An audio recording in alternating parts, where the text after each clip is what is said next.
Welcome back. It was 2 years ago that a man sent 16 packages containing pipe bombs to Democrats and other perceived Trump opponents.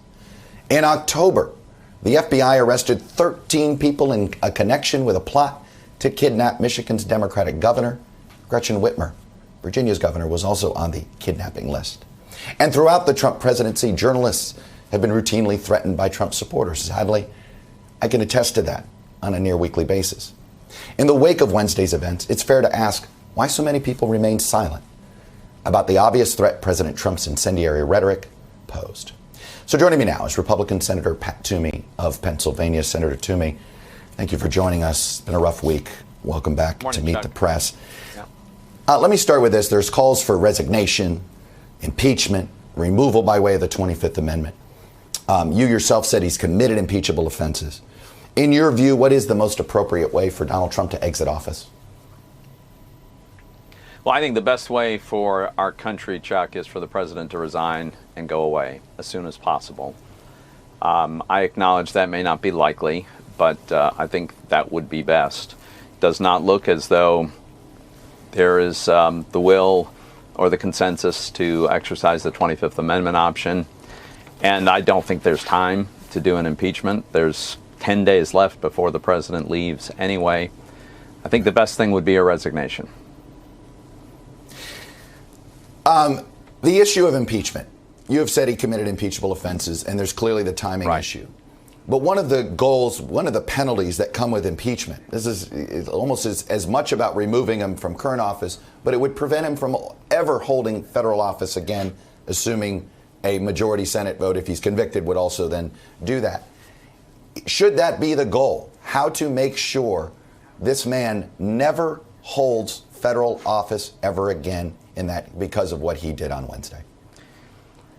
Yeah, so Chuck, a couple of things. One, it's not clear the Constitution permits impeachment, conviction, and prohibition against ever serving again, which is a separate vote. That's permitted after a person has left office, which is what would have to happen here. So whether that could be done in a binding fashion is really an open question. So that's number one. Number two, I would certainly hope, and I actually do believe, that the president has disqualified himself. I don't think he's a viable candidate for office ever again because of the outrageous behavior in the post-election period. So those would be my 2 points. Throughout his term, Senator, you were on here quite a few times when uncomfortably he would say something or do something where I would ask you about his rhetoric, and you had a consistent answer. And I want to show some folks those answers. Here we go. I don't spend a lot of time trying to evaluate and analyze why the president comes to the conclusions he comes to. I don't spend a lot of time focusing on the president's tweets and things that the president says. What I focus more on is what is he going to actually do. I think it's a long way to attributing any kind of real link between what the president might say or tweet and the extraordinary type of madness that leads someone to massacre people. Now, look, in fairness, I also want to play what you said on the Senate floor this week. Here's that.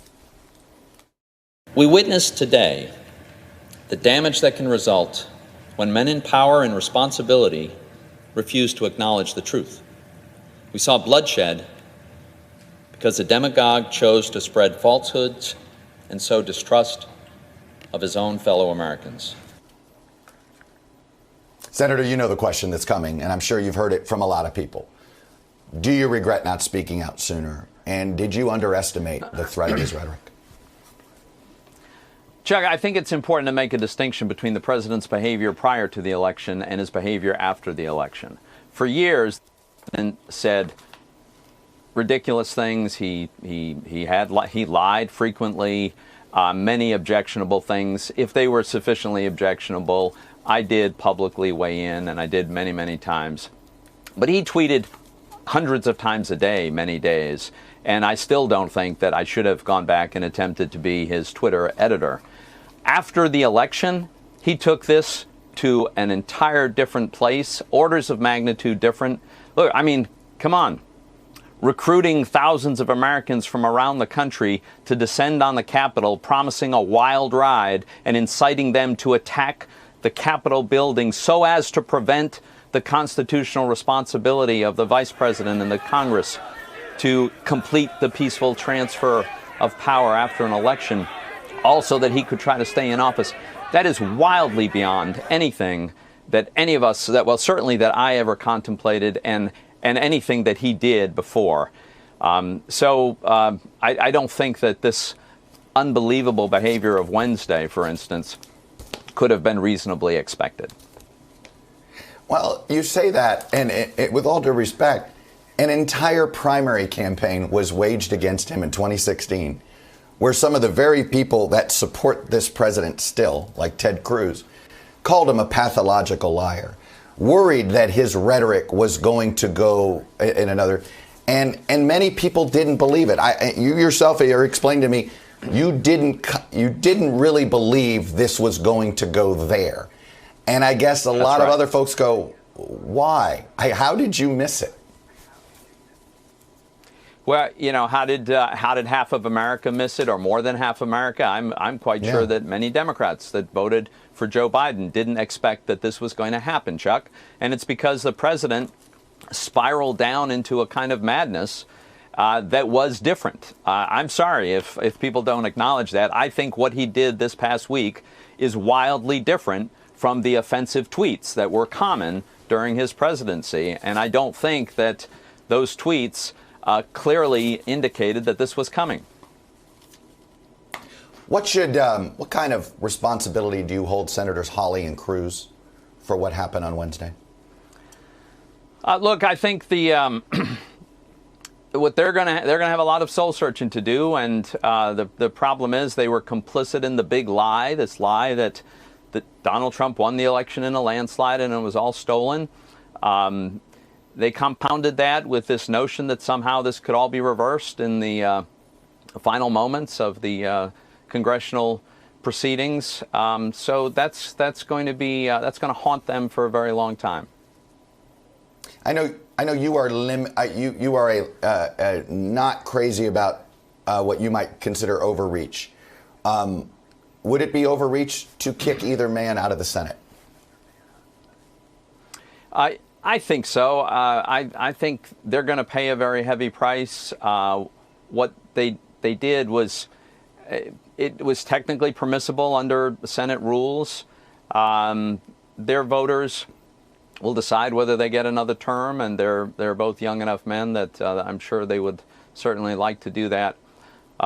So I think it should be left to the voters of their state to decide what their fate is. You regret your vote for president now? Now, knowing what I knew then, I think as the 75 million Americans making this evaluation between this radicalization of the Democratic Party and an administration that had very significant successes, I understand, and it was a rational decision. Nobody could have anticipated what has happened, I don't think, subsequent to the election. Senator Pat Toomey, Republican from Pennsylvania, really appreciate you coming on and sharing your perspective with us. Thank you, sir. Thanks for having me, Chuck. Hello from Washington. I'm Chuck Todd, and thanks for checking out the Meet the Press channel on YouTube. Click on the button down here to subscribe, and click over here to watch the latest interviews, highlights, and other digital exclusives.